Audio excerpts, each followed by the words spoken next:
diminuer. On avait lu ensemble, au travers du livre des Juges, chapitre 7, versets 1 à 2, Jérubéal, qui est Gédéon, et tout le peuple qui était avec lui se levèrent de bon matin et campèrent près de la source de Harod.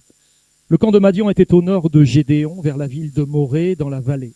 L'Éternel dit à Gédéon, le peuple que tu as avec toi est trop nombreux pour que je le livre entre les mains de Madian. Il pourrait en tirer gloire contre moi et dire, c'est ma main qui m'a délivré. Un autre texte que j'ai souhaité rajouter suite à celui de Gédéon, c'est celui de l'évangile de Jean, chapitre 3, verset 30. Il faut qu'il croisse et que je diminue. C'est Jean le Baptiste qui a cité cette phrase ô combien célèbre dans nos milieux chrétiens. Mais qu'est-ce que ça veut dire exactement? Comment diminuer pour que Jésus puisse grandir? Il y a comme une proportionnalité qui est faite. Ça voudrait dire plus j'aurais tendance à grandir, plus Jésus aurait tendance à diminuer. Oui, si je me repose sur mes propres capacités, sur mon propre savoir-faire, sur mes propres forces, j'aurais évidemment moins besoin de Jésus dans ma vie. Mais plus je vais décroître, plus je vais diminuer et plus lui va augmenter dans ma vie. Et dans le livre des Juges, il y a une sacrée décroissance. On pourrait même dire en langage un peu plus familier, un sacré dégraissage. Et pas à n'importe quel moment. Juste redonner les titres seulement de la semaine dernière. Un constat désastreux mais sans espoir. C'est vrai qu'à l'époque des Juges, le constat était un peu désastreux. Il est dit qu'en ce temps-là, en Israël, chacun faisait ce qui lui semblait bon. C'est triste à dire, mais je trouve qu'aujourd'hui, dans nos milieux chrétiens, on trouve de plus en plus de gens qui marchent un peu selon le livre des Juges. Moi, j'ai ma manière de comprendre l'écriture, j'ai ma manière de vivre. Toi, tu comprends d'une manière, moi, je comprends d'une autre. Chacun fait comme il lui semble bon. On en arrive un peu à cette extrémité-là qui est toujours quand même très problématique. Mais l'armée des Madianites est là, et l'armée des Madianites, c'est 135 000 hommes, qui est en train de monter des incursions dans le camp d'Israël, juste pour aller quoi, dépouiller les Juifs de toute leur récolte, de tous leurs biens. Donc on pourrait dire que les Madianites, c'est un peu des voyous, ils viennent voler tout ce qu'ils trouvent. Et c'est l'oppression pour les Juifs, c'est quand même quelque chose qui est pas top. Quand tu as cultivé ton champ, quand tu arrives au moment de la moisson et que tu as une armée de 135 000 hommes qui arrivent et qui te prennent tout, tu te dis, c'est terrible. Donc un constat désastreux, 135 000 hommes qui leur mettent la misère, qui est en train de les combattre, des hommes armés, des sanguinaires. Et donc Dieu va susciter au milieu du peuple d'Israël un homme, Gédéon. Et Gédéon, franchement, si on avait été agent de recrutement, c'est certainement pas vers lui qu'on serait allé. D'ailleurs, même lui, il est étonné que Dieu vienne vers lui et qu'il l'appelle vaillant héros. Dieu a dû se tromper. Je suis le plus petit dans ma famille. Et puis, je suis pas un héros, en vérité. Je suis juste en train de me cacher dans un coin pour battre du froment, pour essayer de ranger ça dans un coin pour pas que les Madianites viennent me le voler. Donc, je fais rien de particulier. Je fais comme tous les autres, quoi. J'ai rien de particulier en lui, en tout cas, à voir comme ça. Mais lorsque Dieu se saisit d'un homme, il est capable de faire des hommes et des femmes ordinaires que nous sommes, des gens extraordinaires, simplement parce que Dieu va agir à travers leur vie. Et donc Dieu va appeler Gédéon à former une armée. Et il va réunir une armée, et cette armée est de 32 000 hommes. Vous vous rappelez combien ils étaient les Madianites? 135 000. Lui arrive à réunir une armée de 32 000 hommes face à 135 000 hommes. C'est dans un rapport de 1 pour 4. C'est-à-dire que, les amis, là, avec Gédéon, il faut que chacun d'entre vous en tue 4. Il va falloir y aller quand même. Donc, une armée qui est là, elle a 32 000 hommes, mais Dieu va dire à Gédéon, écoute, ton armée, elle est trop nombreuse. Je pense qu'on aurait tous été à la place de Gédéon, on aurait dit, Seigneur, soit tu as un problème de rationalité, soit tu as un problème de comptabilité. Si tu veux, on va te présenter notre trésorier, il va t'expliquer comment ça se passe. Mais nous, en matière de comptabilité, on n'est pas trop nombreux, on est en sous-effectif. Donc, si tu veux, augmente notre armée, mais tu nous dis qu'elle est trop nombreuse. Oui, elle est trop nombreuse, Gédéon. Et tu vas faire une annonce au milieu du peuple, tu vas dire que tous ceux qui ont peur, tous ceux qui sont timides, vous n'avez rien à faire ici, rentrez chez vous. Et vous savez combien d'hommes vont partir? Sur les 32 000, il y en a 22 000 qui partent. 22 000 ont peur. Gédéon se retrouve donc avec 10 000 hommes. On passe dans un rapport de 13,5. C'est-à-dire que les gars, dans l'armée de Gédéon, il va falloir tuer 13 hommes, 5. Bon, après, pour tuer un demi-homme, c'est un peu plus compliqué, mais les mathématiques, c'est comme ça que ça marche. Et donc, il y a un tri divin qui va se faire, et le tri divin, il est terrible, parce que Dieu va dire à Gédéon, eh ben, tu vas faire une chose, tu vas aller descendre dans la rivière, ils vont aller boire là dans la rivière, et ceux qui laperont l'eau comme un chien, ceux-là tu vas les garder, et ceux qui se mettront à genoux et qui boiront la tête dans la rivière, ceux-là tu vas les enlever. Et à la fin, Gédéon se retrouve avec 300 hommes qui ont lapé l'eau comme des chiens, prouvant par là qu'ils restaient vigilants et qu'ils n'avaient pas la tête dans l'eau. Et Dieu va dégraisser au point que devant 32 000 hommes, il n'en reste plus que 300. Et on se dit, mais il y a quelque chose d'étonnant. Et Dieu va expliquer pourquoi. Je fais ça pour que, en cas de victoire, comme tu vas avoir la victoire, tu puisses pas dire, c'est mon bras qui m'a accordé la victoire. Ou quand Dieu est capable de nous diminuer, de nous dépouiller. Alors je vous l'accorde, hein, on est loin de ce qu'on entend sur les réseaux sociaux en matière de théologie de la prospérité, où Dieu veut augmenter nos capacités, nos forces, notre bien-être, nos richesses, etc., etc. Là, on a un Dieu qui est en train, au contraire, de diminuer les forces. Et ça peut être très déstabilisant quand Dieu agit comme ça dans notre vie. Nous, si on vient à Dieu, on se dit, j'ai des manques, et Dieu va combler mes manques. Eh bien, en fait, Dieu, il vient pas toujours combler nos manques. Et le peu qu'on a, il va peut-être même nous l'enlever.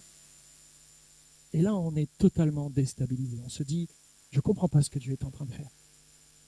C'est sûr, le prophète Ésaïe parlait de la part de Dieu et Dieu lui disait, vos voix et mes voix, pas les mêmes. Ma manière d'agir et votre manière d'agir, c'est pas les mêmes. Vous attendez pas à ce que j'agisse selon vos pensées, selon la manière dont vous concevez, selon vos stratégies. Vous allez être pris à contre-pied, ça va vous déséquilibrer. Mais je n'ai qu'un seul but, faire grandir ma gloire. Faire grandir ma gloire. On en arrive au point qui nous intéresse ce matin, le revêtement à la suite de la décroissance. Juge chapitre 7, versets 8 à 14. On prit les vivres du peuple et ses trompettes. Puis Gédéon renvoya tous les hommes d'Israël, chacun dans sa tente. Okay. Il retint les 300 hommes. Le camp de Madian était au-dessous de lui dans la vallée. L'Éternel dit à Gédéon pendant la nuit, lève-toi, descends du camp, car je l'ai livré entre tes mains. Si tu crains de descendre, je l'ai souligné, vous verrez pourquoi. Descends-y avec Pura, ton serviteur. Tu écouteras ce qu'ils diront, et après cela, tes mains seront fortifiées. Descends donc au camp. Il descendit avec Pura, son serviteur, jusqu'aux avant-postes du camp. Madian, Amalek et tous les fils de l'Orient étaient répandus dans la vallée comme une multitude de sauterelles, et leurs chameaux étaient innombrables comme le sable qui est sur le bord de la mer. Gédéon arriva, et voici un homme racontait à son camarade un songe. Il disait, « J'ai eu un songe, et voici un gâteau de pain d'orge roulait dans le camp de Madian. Il est venu heurter jusqu'à la tente, et la tente est tombée. Il l'a retournée sans dessus-dessous, et elle a été renversée. » Son camarade répondit et dit, « Ce n'est pas autre chose que l'épée de Gédéon, fils de Joas, homme d'Israël. Dieu a livré entre ses mains Madian et tout le camp. » Avant le combat, Gédéon fut amené à réaliser 2 expériences personnelles qui l'encouragèrent en vue de la victoire. Est-ce que notre Dieu est un Dieu qui nous encourage? C'est pas parce qu'il nous dépouille qu'il va pas nous encourager. Va avec la force que tu as. Fortifie-toi et bon courage. Arrête de regarder à tes capacités, à ce que tu peux faire. Arrête de regarder à tes forces. Et donc, Gédéon va réaliser 2 expériences personnelles qui l'encouragèrent en vue de la victoire. La première révéla qu'en lui-même, il ne valait pas mieux que les 22 000 craintifs qui l'avaient quitté auparavant. Vous savez, ceux à qui Dieu avait dit, tu leur diras, si vous avez peur, si vous êtes timide, partez. Et là, vous avez vu, si tu crains de descendre. Donc Gédéon, d'un seul coup, va être obligé de réaliser qu'en fait, en lui, il y a aussi des peurs. C'est pas parce qu'on est chrétien, chrétienne, qu'on n'est plus sujet à la peur. Mais est-ce que la peur dans notre vie va être ce qui va nous faire rebrousser chemin? Ou est-ce que la peur dans notre vie, c'est ce qui va nous rendre encore plus dépendants de Dieu? C'est la même chose, mais qui va nous pousser dans deux directions différentes. Une, de s'éloigner de Dieu, l'autre, de se confier davantage en lui. Si tu crains de descendre, lui dit l'Éternel. Gédéon comprit alors que Dieu percevait sa peur intérieure. Cependant, malgré cette peur, Gédéon était toujours présent et n'était pas retourné chez lui, acceptant ainsi cette vérité difficile. À ce stade de la décroissance ne se manifeste plus tant par le nombre que par la qualité. Dieu prépare son soldat en le dépouillant. Là, il y a de quoi se poser vraiment des questions. Et Dieu est en train de préparer son soldat en le dépouillant, en lui retirant tout ce qui pourrait, au contraire, le qualifier.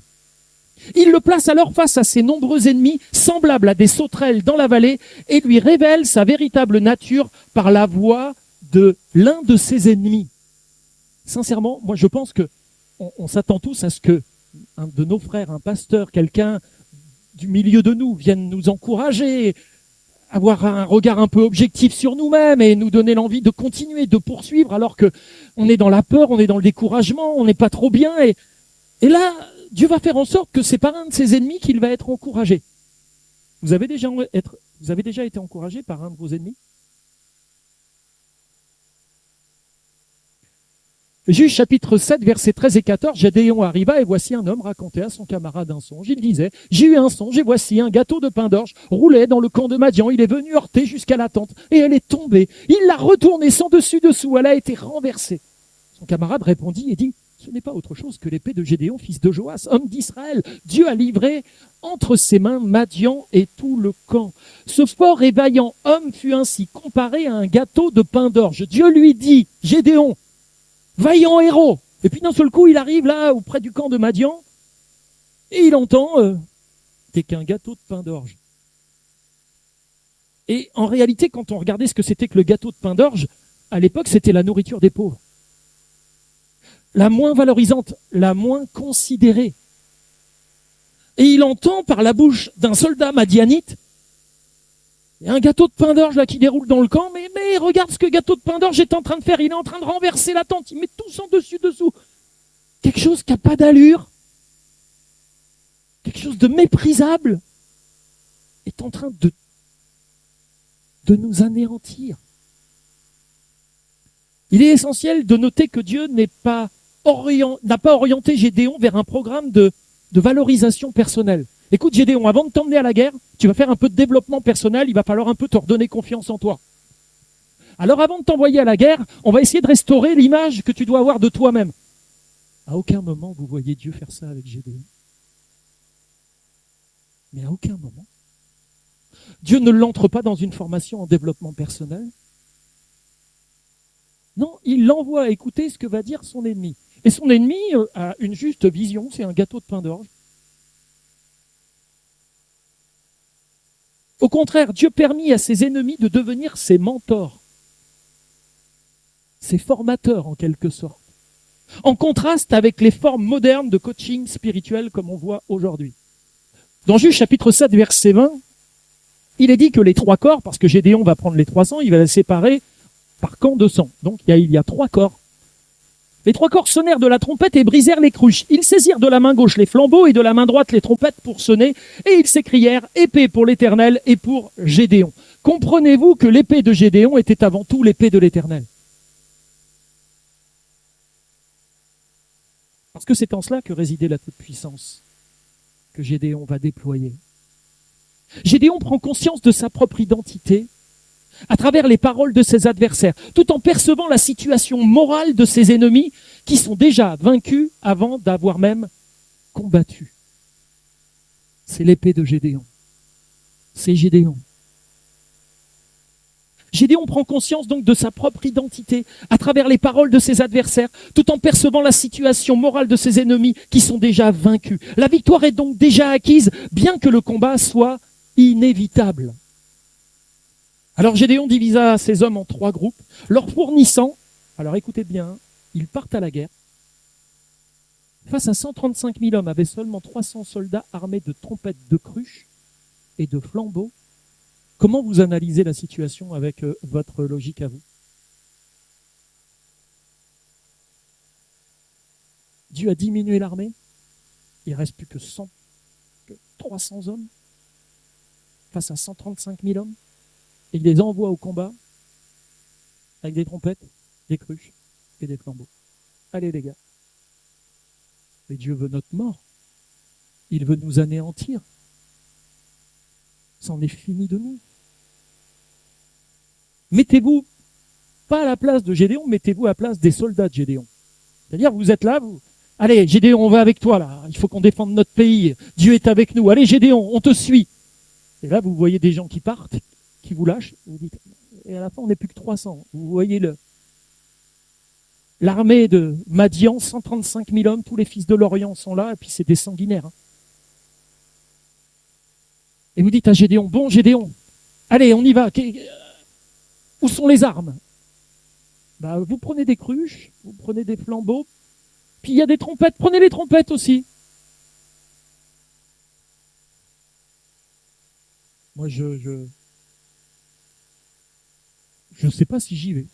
Je sais pas vous, mais peut-être que là, je lui dis, écoute Gédéon, je pense que là, on va continuer à être occupé par les Madianites, on va leur dire paix, on va prendre le drapeau blanc, on va le secouer, on va rentrer chez nous là. Bon, tant pis, on va vivre sous occupation, qu'est-ce que tu veux y faire? Mais là, c'est pas possible, on va pas mourir, on n'a rien. La situation est désespérée, voire même désespérante. La vérité est que la voie vers la victoire divine nécessitait une diminution préalable, une décroissance à travers laquelle la puissance de Dieu allait pouvoir se manifester. Dieu souhaite de la décroissance pour manifester sa puissance. Il prend ce qui est faible et il se glorifie au travers de ce qui est faible. Si tu t'élèves, tu seras abaissé. Si tu t'abaisses, tu seras élevé. Il y a des rapports de proportionnalité comme ça dans la parole de Dieu, mais qui ne riment pas avec notre manière de concevoir les choses. En vérité, je vous le dis, si le grain de blé qui est tombé ne meurt, il reste seul, mais s'il meurt, il porte beaucoup de fruits. Il faut apprendre à mourir à soi-même pour pouvoir porter du fruit. Il est essentiel d'atteindre un stade où plus rien d'humain ne pourra triompher. On devrait se poser la question, chacun de nous ce matin, à quel stade j'en suis avec ma propre vie face à Dieu? Est-ce que j'ai encore quelques forces? Est-ce que je me sens encore capable de?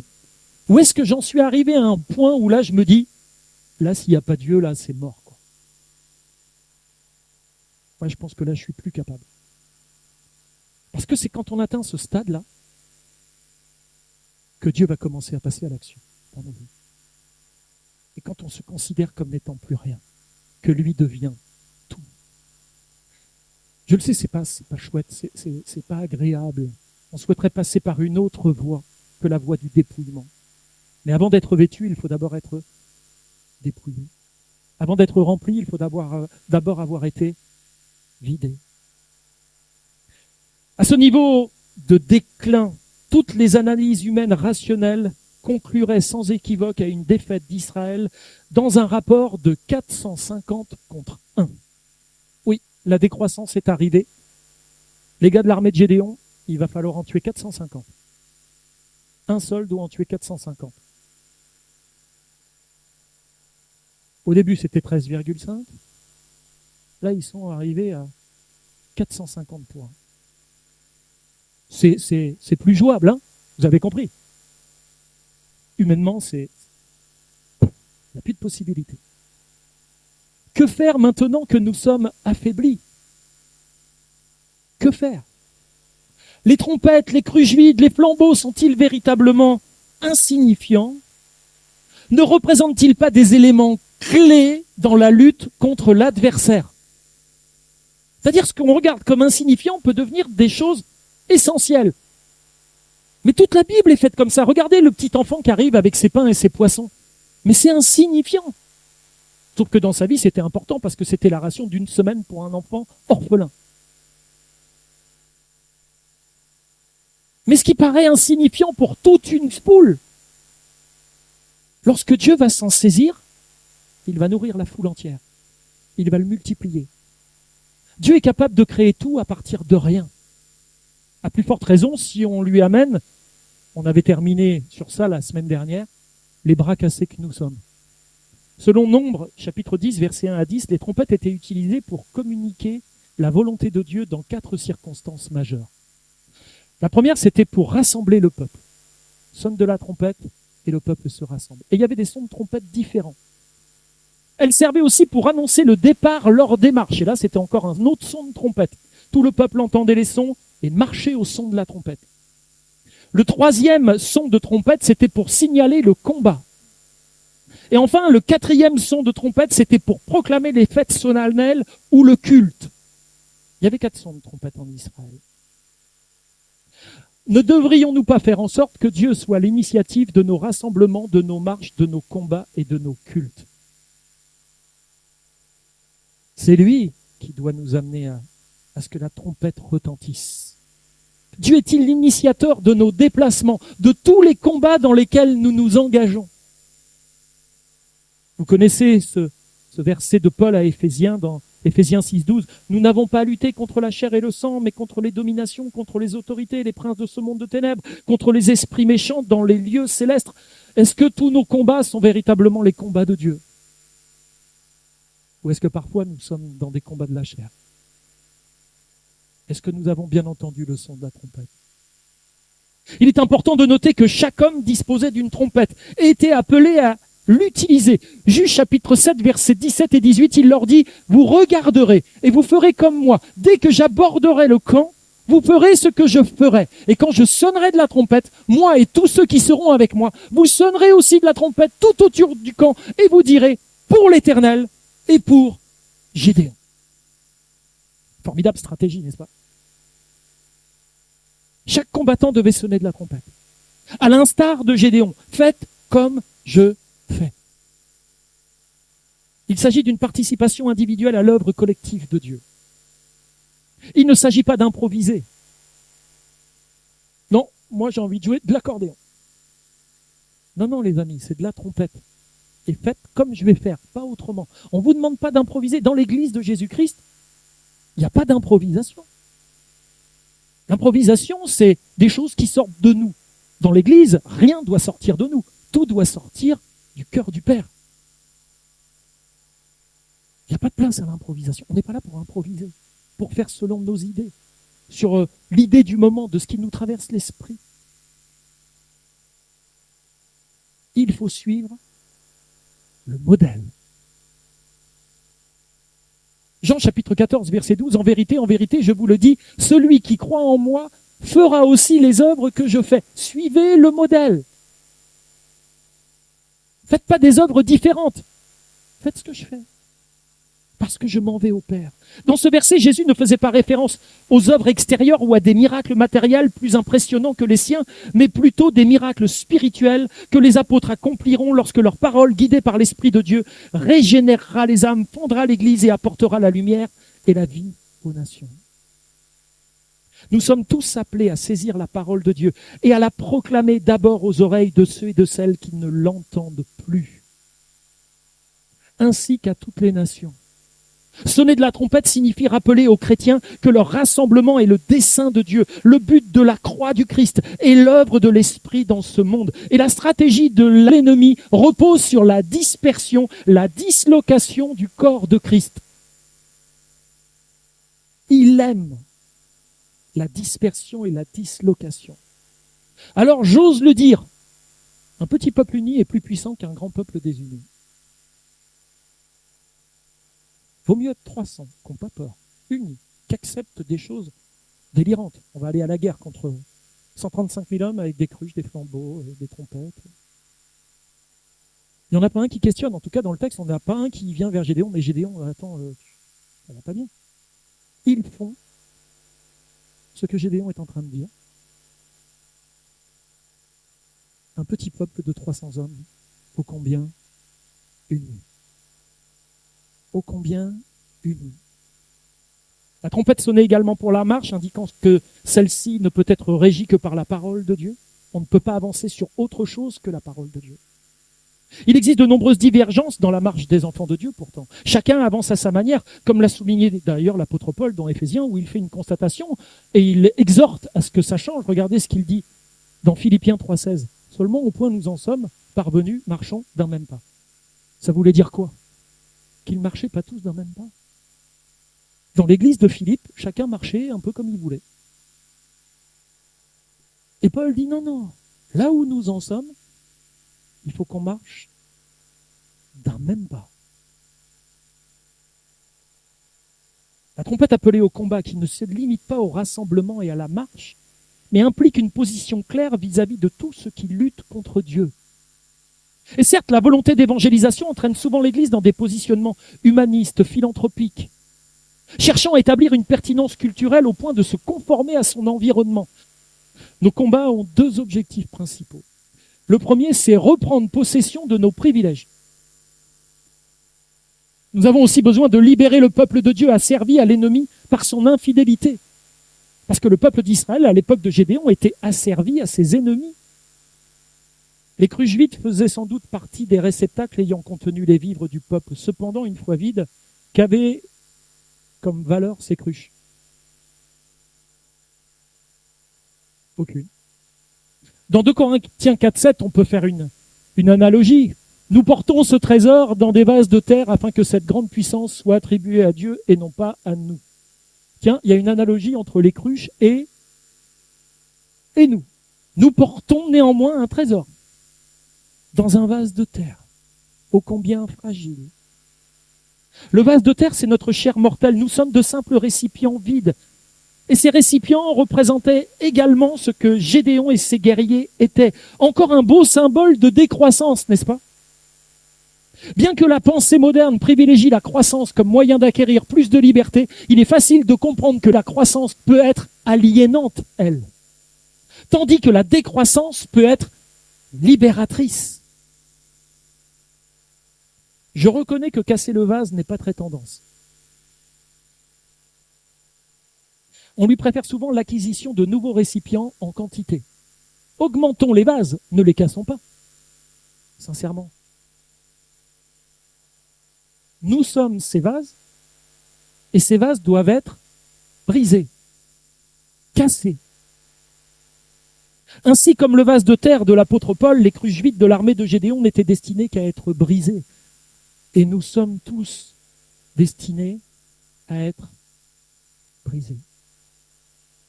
Pas anéantis, mais brisés.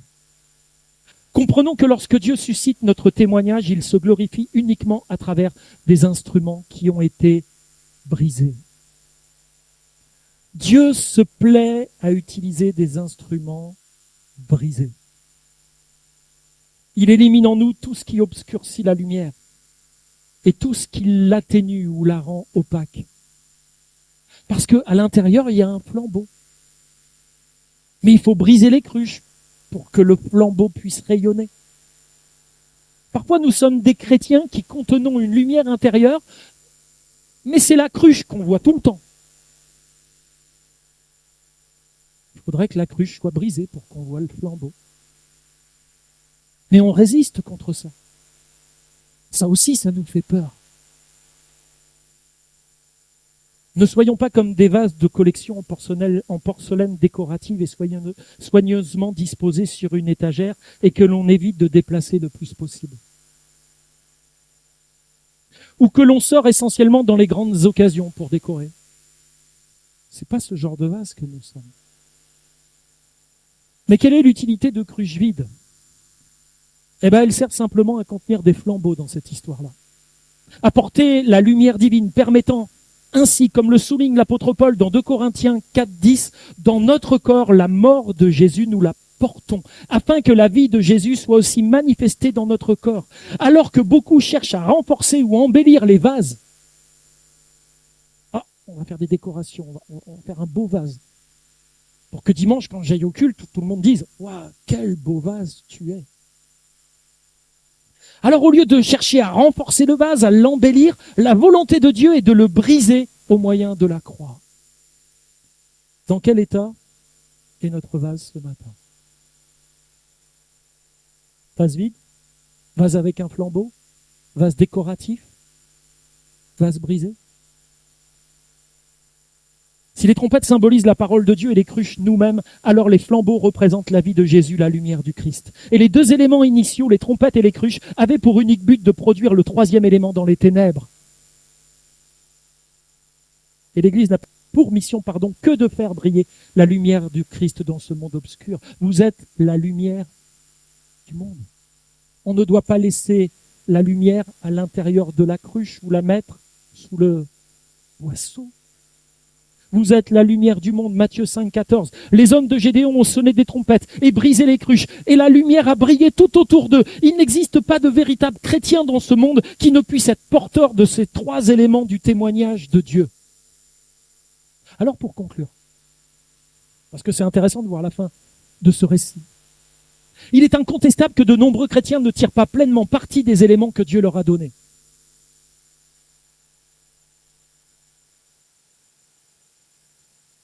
Et il est impératif d'annoncer la parole de Dieu avec force, avec autorité. Se muscler au niveau de la connaissance.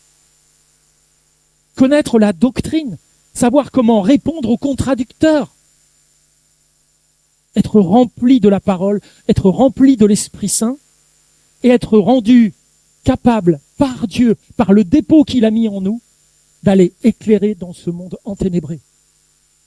Il est impératif d'annoncer la parole avec force, d'accepter que les cruches soient brisées si ce n'est pas le cas, par l'œuvre de la croix, afin que la lumière ne soit pas cachée. Ainsi, après avoir brisé leurs cruches, les 300 hommes de Gédéon se mirent à crier. Les 3 corps sonnèrent de la trompette et brisèrent les cruches. Ils saisirent de la main gauche les flambeaux et de la main droite les trompettes pour sonner, et ils s'écrièrent « Épée pour l'Éternel, épée pour Gédéon ». L'armée madianite fut alors mise en déroute. On ne sait pas ce qui se passe. Mais l'armée des Madianites est en déroute totale. N'est-ce pas la mission de l'Église de faire trembler le monde? Donnons un témoignage vivant de Christ en nous effaçant nous-mêmes. Que l'épée à double tranchant de l'Éternel soit notre arme, car aucune puissance de Satan et du monde ne pourra y résister. La parole de Dieu fait fuir l'ennemi. Ne cédons pas à la tentation de considérer le nombre comme une force, ou pire, comme un gage d'authenticité. Dieu privilégie souvent le petit et le faible. Prends courage, petit troupeau. La décroissance implique des renoncements et un changement de paradigme, un concept vital que la foi chrétienne assimile à la nouvelle naissance. Et lorsque la communauté scientifique appelle à la décroissance pour éviter les bouleversements écologiques, elle propose un renouvellement radical de nos modes de vie et de consommation. Cependant, Jésus avait affirmé dans Marc 8, 34, « Quiconque veut venir après moi, qu'il renonce à lui-même, qu'il prenne sa croix et qu'il me suive. » Ça, c'est ce que j'appelle la voie de la décroissance. La voie du dépouillement. Est-ce qu'on ne devrait pas envisager quelque part la décroissance comme une logique spirituelle? Il est essentiel de se rappeler que nos 3 ennemis sont la chair, le monde et Satan. C'est pourquoi en Christ, la chair est crucifiée, le monde est vaincu et Satan est déjà jugé. Ça va? Nos 3 ennemis, ils sont déjà... On est un peu comme Gédéon qui avait déjà entendu qu'il avait la victoire avant même d'avoir combattu. Nous, les chrétiens, on sait qu'on a la victoire avant même d'avoir combattu. Pourtant, on se comporte comme si on vivait dans la défaite. Et là, il y a un problème. On n'est pas en phase avec ce que Dieu nous fait voir. Et fort de ces vérités, acceptons la décroissance que Dieu initie souvent dans nos vies. Et cette décroissance salutaire est une condition essentielle à la victoire. Et bien que cette décroissance divine soit en contradiction avec nos projets et nous fasse ressentir une perte de pouvoir et de confiance, laissons finalement Dieu faire de chacun de nous des porteurs de flambeaux, des sonneurs de trompettes, afin qu'il réalise ses miracles et puisse se glorifier. Juge 7, 21. Ils restèrent chacun à sa place autour du camp. Et tout le camp se mit à courir, à pousser des cris et à prendre la fuite.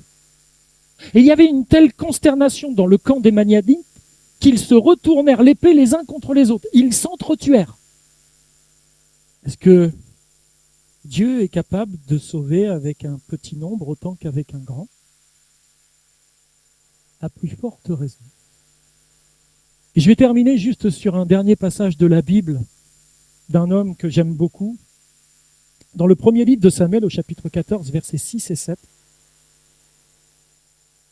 Jonathan dit au jeune homme qui portait ses armes, lui il était opposé aux Philistins, pas aux Madianites. Viens et poussons jusqu'au poste de ces incirconcis. Peut-être l'Éternel agira pour nous. Car rien n'empêche l'Éternel de sauver au moyen d'un petit nombre comme d'un grand nombre.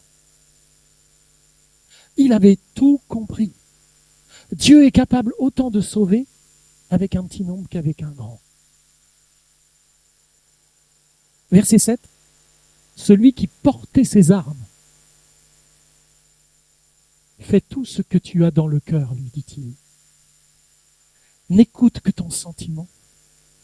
Me voici avec toi, prêt à te suivre.